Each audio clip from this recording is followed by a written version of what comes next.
religion of Islam is based on the teachings and traditions of Muhammad ibn Abdullah, a 7th century Arabian merchant who believed that he was the final prophet of the Christian and Jewish God, and the natural successor to these religions.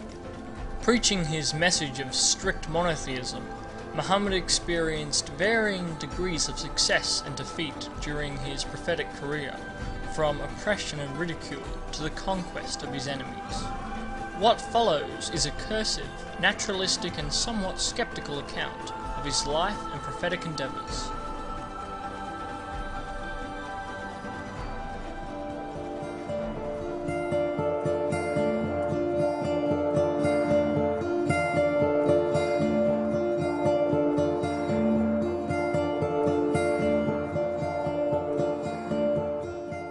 The Islamic prophet Muhammad, whose name derives from the Arabic verb hamada, meaning praiseworthy, was born in the year 570 CE in Mecca, a small mountain town in the high desert plateau of western Arabia.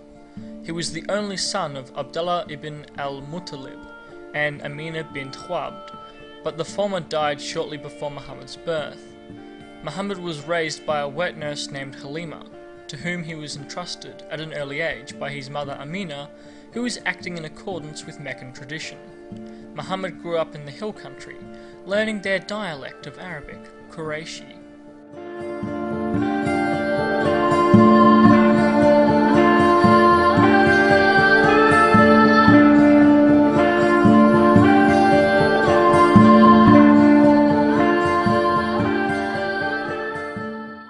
When Muhammad was 5 or 6, his mother took him to the oasis town of Yathrib, located a few hundred miles north of Mecca, to stay with his relatives and visit his father's grave.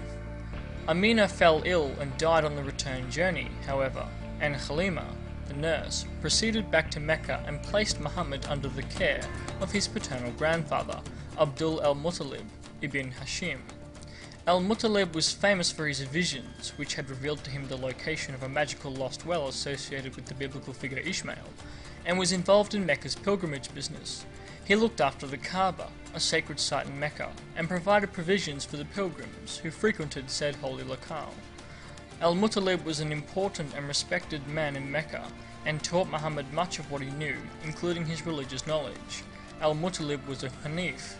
The Hunafa were a sect of Arab monotheists who revered prophets such as Abraham, Moses and Jesus, disdained overt materialism, engaged in solitary meditation in the desert and mountain wilderness, prayed towards the Kaaba, performed the pilgrimage to the Kaaba, practiced circumcision, and even in some circumstances performed ritual ablutions and abstained from wine consumption. The Hunafa were aware of the complexity and sophistication of the greater monotheistic religions that surrounded Arabia, namely Christianity, Judaism and Zoroastrianism, and contemplated the need for a local faith or revelation keyed for the Arabs. In a way, they seem to have paved the path for Muhammad's coming.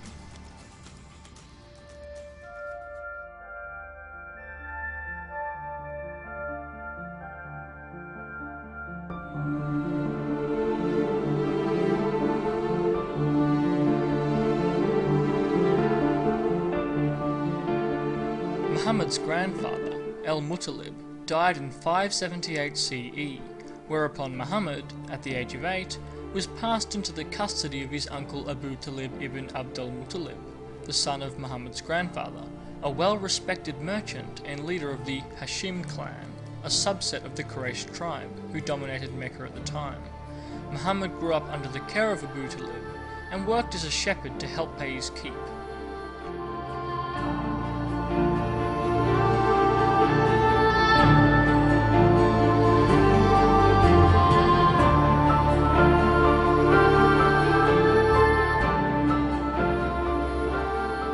During his teenage years, Muhammad sometimes travelled with Abu Talib on mercantile ventures, accompanying caravans to trade centres around Arabia. Muhammad gained a virtuous reputation amongst his travelling companions, and soon received the nickname of Al-Amin, the Trustworthy. The trade caravans travelled as far north as Syria, and it was during one such visit to the city of Bosra that Muhammad met a Nestorian Christian monk named Sergius Behira. According to Islamic historians such as Ibn Hisham and al-Tabari, Bahira witnessed a strange cloud hovering over Muhammad, and trees contorted themselves in his presence. The monk subsequently hosted the Arabian trade caravan for dinner, and after the meal, he questioned Muhammad. Upon discovering that Muhammad was a monotheist and that he bore some strange kind of magic marking on his back, he declared Muhammad to be a prophet of God. An alternate version runs that Muhammad sat beneath a special tree that Jesus also rested beneath, and was thus declared a prophet. Whatever the course of events, Bahira announced that Muhammad was the prophet that his books foretold, and he warned Muhammad's caretakers to keep him safe from evil Jews and/or Christians. Accounts differ on the semantics. One of those present for this episode was a boy named Abu Bakr, who, years later, would become Muhammad's best friend. From Bahira's proclamation onwards, Abu Bakr was convinced that Muhammad was special, a conviction that was bolstered in his later travels as he learned of Christian and Jewish prophecies concerning an imminent prophet or Messiah. This is why Abu Bakr immediately became a believer when he first heard that Muhammad was receiving revelations, years later.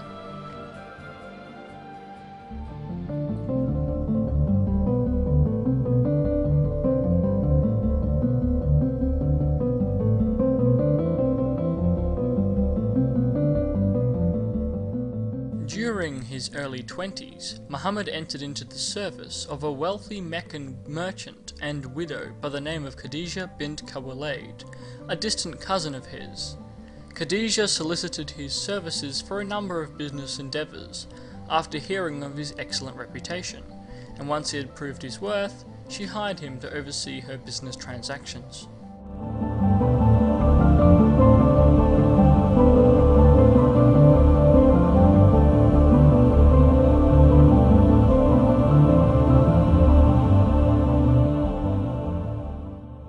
Khadija was so taken by Muhammad's successful business management and sound character that she proposed to him, despite their age differences, she being substantially older, and they were married at about 595 CE.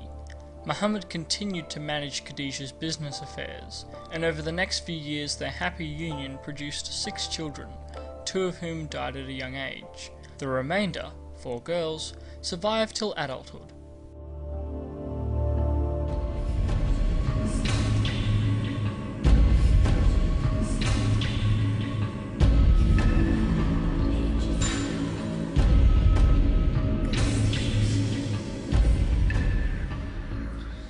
As a monotheist, Muhammad was opposed to and disturbed by the idolatry of his fellow Meccans, most of whom were polytheists. To soothe his mind, he would engage in the customary Hunafa rituals of communicating with God by wandering in the desert and meditating in mountain caves. As with his grandfather before him, Muhammad would experience strange visions whilst deep in prayer. During one such meditation in a mountain cave, a preternatural force suddenly manifested and demanded that Muhammad read. When Muhammad replied that he could not, the preternatural force physically assaulted him and dictated to him sacred poetry. Muhammad fled from the cave, but as he was walking home, he heard a voice above and looked up to see an angel sitting in a chair in the sky. This strange vision again sent Muhammad into a panic, and he ran home to be comforted by his wife Khadija, who soothed his angst and took him to see her blind elderly cousin, Waraka ibn Nawfal. Waraka was an Ebionite scholar versed in the scriptures of the Christians and the Jews, and when he heard of Muhammad's experience, he declared that the preternatural force must have been the angel Jibreel, and the sacred poetry a message from God. Waraka died a few days later, and Muhammad experienced a brief lull in his visions, but Jibreel soon returned with more dictations from God. After nearly attempting suicide on several occasions, Muhammad became accustomed to his visions and revelations, accepted what the preternatural voices and his wife were telling him, and assumed the role of a messenger of God. But far from being a blessing, the revelations that Jibreel's divine dictations precipitated were by no means blissful or joyful experiences, and bore a startling resemblance to the symptoms of some kind of insidious mental illness.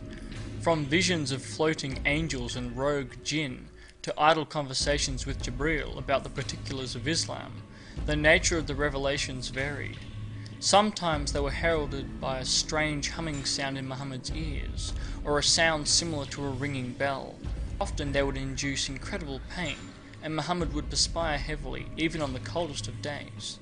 He would see bright lights, or hear a great cacophony like the sound of metal being beaten, that produced an agony so great that he wished to die. His face would become crimson, his shoulder and neck muscles would twitch and tremble uncontrollably, his body would spasm, his heart would beat wildly, his breathing would become ragged, and he would pass out. Despite the grueling nature of his revelations, Muhammad was always comforted by his loving wife Khadijah, who reassured Muhammad and had total faith in his ascendancy as a prophet of God. She was, in effect, the first Muslim.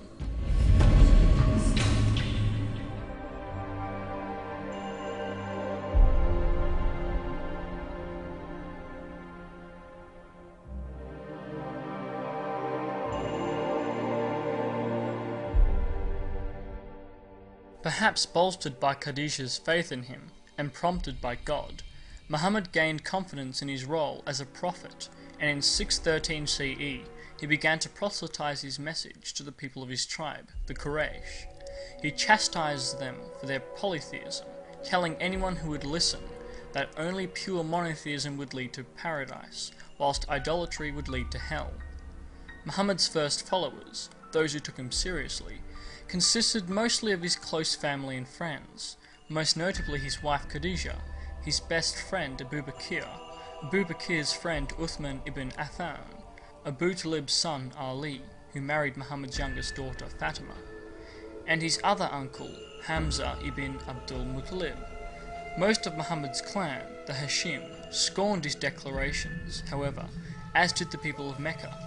Muhammad was despised and ridiculed for his claims, which entailed his belief that the unrepentant polytheistic populace of Mecca were damned to eternal hellfire by dint of their idolatry, and as a result, the followers of Muhammad became ostracized and relegated to the fringe of society. People refused to interact with them, and the businesses of the once wealthy merchants amongst Muhammad's followers, such as Abu Bakr, suffered greatly. His message wasn't ignored by all, however. Muhammad's teachings gained appeal amongst slaves and the lower classes. Most notable of these converts, and one of the earliest, was Bilal ibn Rabah, an Abyssinian slave whose beautiful voice secured for him the role of muezzin, calling the faithful to prayer 5 times a day. Another notable convert was Omar ibn al-Khattab, a man who at first vehemently opposed Muhammad and his followers, and sought to kill him, as he considered Muhammad's message to be heretical and an affront to the traditions of the Quraysh. After Omar's sister became a follower of Muhammad, however, he changed his course of action and investigated Muhammad's revelations, after which he experienced a change of heart and also converted. Times were grim for the followers of Muhammad during the early years. Although Abu Talib's powerful position as a leader of the Hashim clan kept Muhammad and his followers relatively safe from harm, they still endured constant ridicule and repression. This unhappy state of affairs continued for a decade, and in 615 CE, a delegation of Muslims fled from the harsh settings of Mecca and migrated to Abyssinia, where they were given sanctuary. Muhammad stayed on in the city of his birth, however, enduring continued oppression and the death of his wife Khadijah in 619 CE. His uncle Abu Talib also died that year, leaving Muhammad vulnerable and bereft.